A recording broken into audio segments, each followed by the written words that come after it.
ಈ ಜಗತ್ನ್ಯಾಗ ವೀಕ್ ಇದ್ದವ್ರನ್ನ ಯಾರೂ ಕೇಳೋಂಗೇ ಇಲ್ಲ. ಅವರಿಗೆ ಮರ್ಯಾದೆನೇ ಇಲ್ಲ, ಬೆಲೆನೇ ಇಲ್ಲ.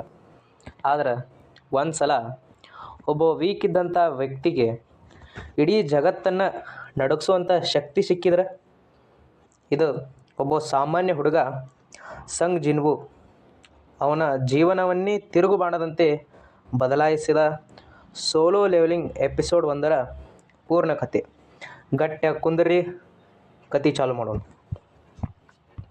ಎಪಿಸೋಡ್ ಶುರುವಾಗೋದು ಒಂದು ಕ್ರೂರ ಸತ್ಯದಿಂದ. ಅಂದ್ರೆ ಈಗ ಪ್ರಸ್ತುತ ಜಗತ್ತಿನೊಳಗೆ ಗೇಟ್ಗಳು ಕಂಡು ಬರಾಕತ್ತಾವ.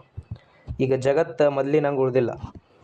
ಗೇಟ್ಗಳ ಹತ್ತಿರ ಮ್ಯಾಜಿಕಲ್ ಬೀಸ್ಟ್ಗಳು ಕಾಣಕತ್ತಾವ. ಮತ್ತೊಂದು ಕಡೆ ಮನುಷ್ಯರೊಳಗೆ ಒಂದಿಷ್ಟು ವಿಶೇಷ ಶಕ್ತಿಗಳು ಹುಟ್ಟ್ಯಾವು.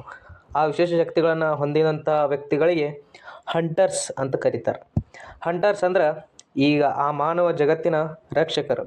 ಅವರ ಕೈಯಲ್ಲಿ ಶಕ್ತಿ, ಅವರ ಹಿಂದೆ ಕೀರ್ತಿ. ಆದರೆ ಎಲ್ಲರಿಗೂ ಈ ಶಕ್ತಿ ದೊರಕಿಲ್ಲ, ಕೆಲವರಿಗೆ ಮಾತ್ರ ದೊರಕಿದೆ. ಅದರಲ್ಲಿ ಕೆಲವರು ಸಂಗ್ ಜಿನ್ವು ಹಾಗೆ ಅತಿ ದುರ್ಬಲರ ಹಂಟರ್ ಆಗ್ಯಾವ್ರ. ಜಿನ್ವು ಒಬ್ಬ ಈ ರ್ಯಾಂಕ್ ಹಂಟರ್. ಅವನಿಗಿಂತ ಯಾರು ವೀಕ್ ಇದ್ರೆ ಅಂಥವ್ರು ಈ ಜಗತ್ತಿನಾಗ ಬದುಕಕ್ಕೆ ಸಾಧ್ಯ ಇಲ್ಲ. ಸಂಗ್ ಜಿನ್ವು ಮಿಷನ್ಗೆ ಹೋದಾಗ ಅವನ ಕಡೆ ಒಂದು ಚಾಕುನೂ ಇರಂಗಿಲ್ಲ. ಅವನ ಬಟ್ಟೆ ಹರಿದು ಮೈ ತುಂಬ ರಕ್ತ ಹರಿತಿರ್ತೈತಿ. ಹೊಳ್ಳೆ ಮಳ್ಳೆ ಅವಂಗೆ ಗಾಯ ಹಾಕಿರ್ತಾವೆ. ಎಲ್ಲರೂ ಅವಂಗೆ ಪ್ರಶ್ನೆ ಮಾಡ್ತಾರೆ, ಯಾಕೆ ಜಿನ್ವು ಇಷ್ಟೆಲ್ಲ ನೀ ಗಾಯ ಮಾಡ್ಕೋತಿ, ನಿನಗೆ ಯಾಕೆ ಹಂಟರಾಗಿ ಅಂತ ಅವ್ನು ಪ್ರಶ್ನೆ ಮಾಡ್ತಾರೆ. ಅವ್ರ ಪ್ರಶ್ನೆಗೆ ಉತ್ತರ ಕೊಡಲಾರ್ದು ಅವ್ರಿಗೊಂದು ಸ್ಮೈಲ್ ಕೊಡ್ತಾನೆ. ಆದ್ರೆ ಅವನ ಮನಸ್ಸಿನೊಳಗೆ ಭಾಳ ನೋವು ಐತಿ. ಏನಪ್ಪ ಅಂದ್ರೆ ಅವ ತನ್ನ ತಾಯಿಗೆ ಚಿಕಿತ್ಸೆ ಕೊಡಿಸ್ಬೇಕು, ತನ್ನ ತಂಗಿಗೆ ಓದಿಸ್ಬೇಕು. ಅದರ ಸಂಬಂಧ ಅವಂಗೆ ಹಣ ಬೇಕು. ಅದರ ಸಂಬಂಧ ಅವ ತನ್ನ ಪ್ರಾಣವನ್ನು ಪಣಕ್ಕಿಟ್ಟು ಹಣ ಗಳಿಸ್ತಾನೆ. ಒಂದಿನ ತಂಡಕ್ಕೆ ಹೊಸ ಮಿಷನ್ ಸಿಗ್ತತಿ. ಏನಪ್ಪ ಮಿಷನ್ ಅಂದ್ರೆ ಒಂದು ಸಿಂಪಲ್ ಈ ರ್ಯಾಕ್ ಡಂಜನ್ ಕ್ಲಿಯರ್ ಮಾಡೋದು. ಎಲ್ಲರೂ ಈ ರ್ಯಾಂಕ್ ಡಂಜನ್ ಅದೇನು ಭಾಳ ಕಷ್ಟ ಅಲ್ಲ, ಸುಲಭ ಇರ್ಬೋದು ಅಂಥೇಳಿ, ಇದರಿಂದ ಕುಟುಂಬಕ್ಕೆ ಹಣ ಬಿಡ್ಬೋದು ಅಂಥೇಳಿ ಜಿನ್ವು ಕೂಡ ಒಪ್ಕೊಂಡು ಆ ಗೇಟ್ ಒಳಗೆ ಹೊಕ್ಕಾರ. ಗೇಟ್ ಒಳಗೆ ಹೊಕ್ಕಿದ್ದಂಗೆ ಮೊದಲೇಕೆ ಎಲ್ಲ ತುಂಬ ಖಾಲಿ ಇರ್ತೈತಿ, ಶಾಂತವಾಗಿರ್ತೈತಿ. ಬಡ ಬಡ ಕ್ಲಿಯರ್ ಮಾಡ್ತಾರೆ. ಆದ್ರೆ ಆ ಗೇಟ್ ಒಳಗೆ ಮತ್ತೊಂದು ಗೇಟ್ ಇರ್ತೈತಿ. ಒಳಗೆ ಹೋದ್ರೆ ಒಂದು ದೊಡ್ಡ ದೇವಸ್ಥಾನದಂಥ ವೈಬ್ ಕೊಡ್ತತಿ. ಗೋಡೆ ಮೇಲೆ ಬೇರೆ ಬೇರೆ ವಿಚಿತ್ರ ಸಂಕೇತಗಳದಾವು. ಮಧ್ಯದಾಗ ಒಂದು ಗಂಭೀರವಾದ ದೇವ್ರಂಗ ಕುಂತಿರೋ ಒಂದು ಮೂರ್ತಿ ಐತಿ. ಯಾರೂ ಮಾತಾಡಕತ್ತಿಲ್ಲ, ಎಲ್ಲರಿಗೂ ಭಯ ಹುಟ್ಟೈತಿ. ಜಿನ್ವು ತನ್ನ ಮನಸ್ಸಿನೊಳಗೆ ಅನ್ಕೋತಾನ, ಇದು ಈ ರ್ಯಾಂಕ್ ಡಂಜನ್ ಅಲ್ಲ, ಏನೋ ಸಮಸ್ಯೆ ಐತಿ ಅಂಥೇಳಿ ತನ್ನ ಮನದೊಳಗೆ ತಾನು ಅನ್ಕೋತಿರ್ತಾನೆ. ಅವರು ದೇವಸ್ಥಾನದೊಳಗೆ ಹೊಕ್ಕಾರ. ದೇವರ ಪ್ರತಿಮೆ ನಿಧಾನವಾಗಿ ತಲೆ ತಿರುಗಿಸ್ತೈತಿ.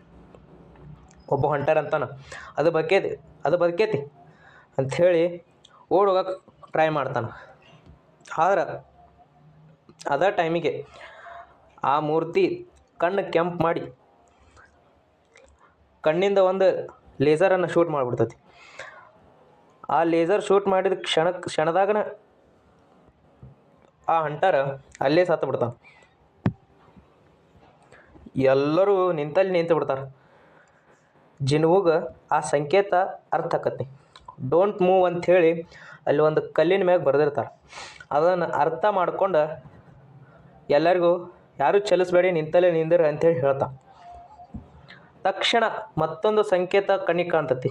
ಏನಪ್ಪ ಅಂದ್ರೆ ನೀಲ್ ಬಿಫೋರ್ ಗಾಡ್, ಅಂದ್ರೆ ದೇವರ ಮುಂದೆ ಬಾಗು ಅಂತೇಳಿ ಅರ್ಥ ಕೊಡ್ತೈತಿ. ಆದ್ರೆ ಹಂಟರ್ಸ್ ಇದನ್ನು ಅರ್ಥ ಮಾಡ್ಕೊಳ್ಳೋದ್ರಾಗ ಲೇಟ್ ಮಾಡಿಬಿಡ್ತಾರೆ. ಅದ್ರ ಸಂಬಂಧ ಅವ್ರ ಭಾವಕ್ಕಿಂತ ಮೊದಲನ ಒಂದು ಬೃಹತ್ ಪ್ರತಿಮೆ ಕೈಯಲ್ಲಿ ಒಂದು ಸ್ವಾಡ್ ಹಿಡ್ಕೊಂಡು ಹಲವಾರು ಮಂದಿ ರುಂಡವನ್ನು ಕತ್ತರಿಸಿಬಿಡ್ತೈತಿ. ಇದರಿಂದ ಇನ್ನೂ ಹಲವಾರು ಮಂದಿ ಸತ್ತು ಹೋಗ್ಬಿಡ್ತಾರೆ. ಜಿನ್ವು ಎಲ್ಲರಿಗೂ ಕೂಗಿ ಹೇಳ್ತಾನೆ, ಎಲ್ಲರೂ ಗುಂಡಿಗಳಲ್ಲಿ ಕುಳಿತುಕೊಳ್ಳಿ, ಇಲ್ದಿದ್ರೆ ಸಾಯ್ತೀವಿ. ಅವನ ಧೈರ್ಯ, ಅವನ ತಳಮಳ ಆ ಹೊತ್ತಿಗೆ ಆ ತಂಡಕ್ಕೆ ಅವನ ನಾಯಕ ಆಗಿದ್ದ. ಇದು ಸೋಲೋ ಲೆವೆಲಿಂಗ್ ಎಪಿಸೋಡ್ 1 ನಿಜವಾದ ಆರಂಭ. ನಿಮಗೆ ಎಪಿಸೋಡ್ 1 ಎಕ್ಸ್ಪ್ಲನೇಷನ್ ಇಷ್ಟ ಆಗಿದ್ದರೆ ಎಪಿಸೋಡ್ 2 ಬೇಗ ಬರ್ತೈತಿ. ಲೈಕ್, ಶೇರ್ ಮತ್ತು ಸಬ್ಸ್ಕ್ರೈಬ್ ಮಾಡಿರಿ.